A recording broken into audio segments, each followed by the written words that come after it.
আচ্ছা, ফ্যাটি লিভারের রুগীরা আসলে একটা কথা বলে থাকেন প্রায় সময় যে, ম্যাডাম আপনি তো আমার খাবারের তালিকা থেকে সব খাবার বাদ দিয়ে দিলেন, আমি তাহলে কী খাবো? আসলে খাওয়ার মতো অনেক খাবার আছে, যেমন ভাত, আটা বা রুটি যেটাই খেতে চান না কেন, আমরা এটা আসলে লাল চাল, লাল আটাটা প্রেফার করি বেশি, কারণ এটাতে পুরো শস্য দানা বা হোল গ্রেন থাকে, প্রচুর ভিটামিনস থাকে, মিনারেলস থাকে, আঁশ থাকে, যেটা আসলে স্বাস্থ্যের জন্য খুবই ভালো।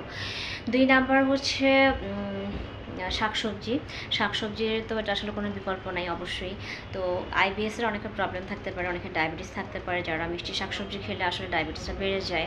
তো তাদের মানে কারো যদি আইবিএস বা ডায়াবেটিস না থেকে থাকে, আপনি সব ধরনের শাকসবজি খেতে পারবেন। ফলমূলের ক্ষেত্রেও ঠিক তাই। ডায়াবেটিক পেশেন্ট যদি না হন, আপনি রসালো ফলগুলো বাদ দিতে পারেন, মানে রসালো ফলগুলো আপনি খেতে পারেন, বা ডায়াবেটিক পেশেন্ট হলে রসালো ফলগুলো আসলে বাদ দিতে হয়। হ্যাঁ, আর আইবিএসের প্রবলেম থাকলে আমরা কিছু কিছু ফল আসলে রেস্ট্রিক্ট করে দিই, কারণ ওই ফলগুলো খেলে হয়তো আইবিএসটা এগ্রাভেট করে যায় এবং সম্ভাবনা অনেক বেশি থাকে। আচ্ছা, এরপর চলে আসি পোলট্রি প্রোডাক্টসে। দুধ এবং দুধ থেকে তৈরি খাবার, সেটা পনির হতে পারে, সেটা টক দই হতে পারে, এবং হাঁসের ডিম, মুরগির ডিম, এগুলো সবগুলোই আসলে আপনি খেতে পারবেন। এবং সপ্তাহে মানে দিনে একটা করে ডিম খাওয়ার এটা আসলে নিয়ম আছে। অনেকে হার্টের সমস্যা চিন্তা করে খান না, এটা আসলে ঠিক না। আপনি একটা ডিম অবশ্যই খেতে পারবেন, সেটা কুসুম সহ। আচ্ছা, এরপর চলে আসে মাছ। মাছের মধ্যে প্রচুর প্রোটিন আছে, মাছের মধ্যে আসলে কোনো নিষেধাজ্ঞা নাই। যদি আপনার অ্যালার্জি না থেকে থাকে, কিছু কিছু মাছেতে আসলে অ্যালার্জি থাকে, সেই ক্ষেত্রে আসলে কোনো প্রবলেম নেই।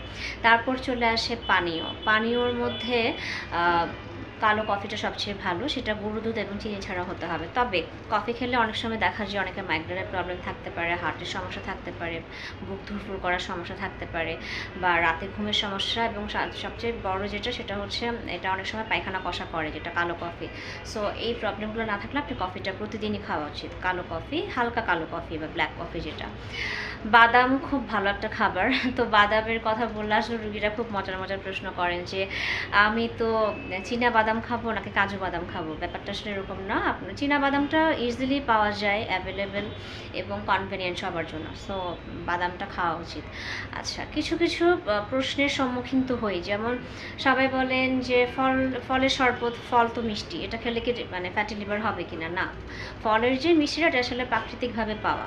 হ্যাঁ, আর আমরা যেটা চিনি খাই, গুঁড়ো দুধ, চিনি চার সাথে খাচ্ছি, বা অন্যান্য খাবারে খাচ্ছি, বা মিষ্টি খাচ্ছি যেটা, এগুলো আসলে আর্টিফিশিয়াল, ঠিক আছে? সো এগুলোতে আপনার প্রচুর ফ্যাট থাকে এবং ক্যালোরিজ থাকে। তবে আপনি যদি ফল দিয়ে বানানো শরবত খান, শরবত বানানোর সময় যদি আবার চিনি যোগ করেন, তাহলে সেটা আর হেলদি থাকবে না, সেটাও হচ্ছে আপনার আনহেলদি হয়ে গেল, এবং এটা তো প্রচুর ক্যালোরিজ চলে আসলো, তো এটা করা যাবে না। আর খাবার নিয়ে আসলে এটাই বলার ছিল।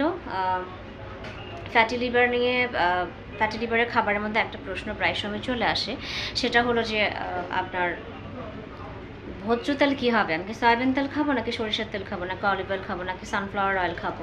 তো এটা নিয়ে আরেকটা ভিডিও আমি পরে করবো। তো আজকের ভিডিওটা আসলে এই পর্যন্ত। সবাইকে মন দিয়ে দেখার জন্য ধন্যবাদ। সবাই ভালো থাকবেন।